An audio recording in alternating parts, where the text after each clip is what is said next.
আরে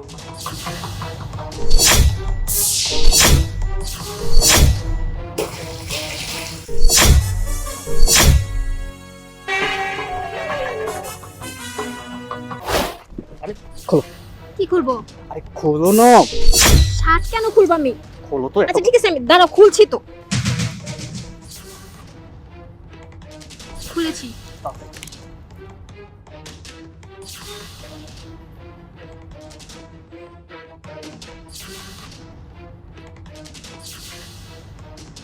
দাঁড়াও 1 মিনিট, তাড়াহুড়ো করলে চলবে? না কোনো সমস্যা, কেউ দেখে ফেললে তো প্রবলেম। এই তো ওকে ওকে ওকে ওকে।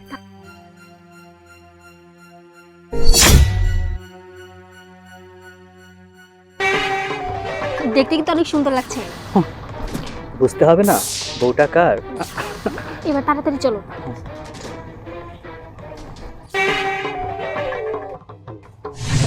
দাঁড়ান। ৪৪ ধারা জারি করা সত্ত্বেও আপনারা রাস্তায় নেমেন কেন? আপনি কাকে দাঁড় করেছেন জানেন? আমি কে? কি আমার পরিচয়? আমার বাবা কে? আমার বাবার নাম শুনলে মহিষের ভাগে এক ঘাটে পানি খায়। আপনি যেই হন না কেন, আমাদের ডিউটি আমাদেরকে করতে দেন। চেক করেন। দেখুন কাজটা কিন্তু ভালো করছেন না।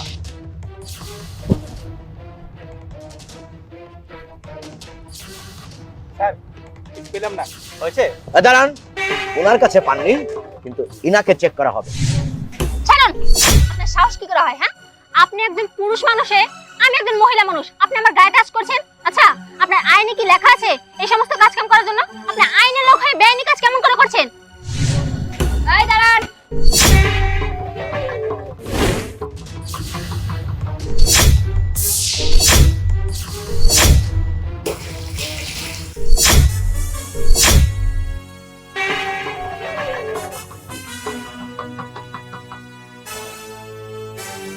তুই মেয়ে মানুষ, তোর গায়ে একজন পুরুষ মানুষ হাত দিতে পারবে না, কিন্তু একটা মেয়ে তো হাত দিতে পারবে।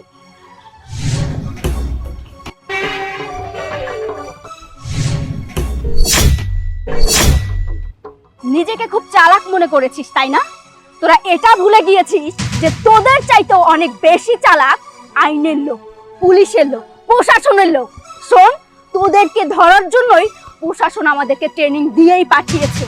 তোরা অনেক চালাক, তোদেরকে এত চেষ্টা করেছি ধরার জন্য, কিন্তু কিছুতেই তোদেরকে ধরতে পারিনি। শেষমেশ আমি নিজে নেমেছি মাঠে তোদেরকে ধরার জন্য। এই রাস্তা দিয়ে আজকে হীরা পাচার হবে সেটা আমরা জানতাম, কিন্তু তোরা এভাবে বেলুনের মধ্যে পানি ভরে তোরা এভাবে হীরা পাচার করবি সেটা আমাদের জানা ছিল না। তোরা কি মনে করেছিস আজকে ৪৪ ধারা আমরা সারাশির অভিযান চালিয়েছি শুধুমাত্র তোদেরকে ধরার জন্য? ম্যাডাম, আমরা যে এই রাস্তায় যাবো আপনি কি করে জানলেন? কিভাবে বুঝতে পেরেছি? মিস পারবিন, তাকিয়ে দেখ, ভালো করে তাকিয়ে দেখ, চিনতে পারছিস? এটা তো একটা পাগল।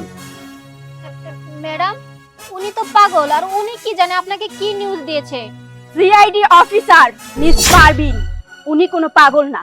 তোদেরকে ধরার জন্য উনি এতদিন পাগল বেশে ঘোরাফেরা করেছে। ছি ছি, তোমাদেরকে দেখে তো ভালো ঘরের ভদ্র ঘরের সন্তান বলে মনে হয়, শিক্ষিত মনে হয়, আর তোমরা কি না দেশের এইভাবে ক্ষতি করছো? আরে দেশটা কি শুধু আমাদের? এই দেশটা তোমাদেরও। 30 লক্ষ শহীদের রক্তের বিনিময়ে এই বাংলাদেশ, অনেক কষ্টের এই বাংলাদেশ, আর তোমরা নিজেরা নিজের হাতে আমাদের দেশের ক্ষতি করছো। ছি, আমার ভাবতে অবাক লাগে। তোমরা কেমন মেয়ে? হ্যাঁ, তুমি একটা মেয়ে মানুষ, যেভাবে তুমি হীরাগুলো পাচার করছিলে, তোমার একবারও লজ্জা করেনি যে আমি কোন জায়গায় কিভাবে রাখতেছি? ম্যাডাম, অনেক ধন্যবাদ আপনাকে। আপনি যদি আমাদেরকে এভাবে হেল্প না করতেন তাহলে আমরা কখনো এই দুটো কালপিটকে ধরতে পারতাম না। এই, তোদেরকে একটু থানায় নিয়ে আদর আপ্যায়ন করি। Mister Liton, sir, arrest him.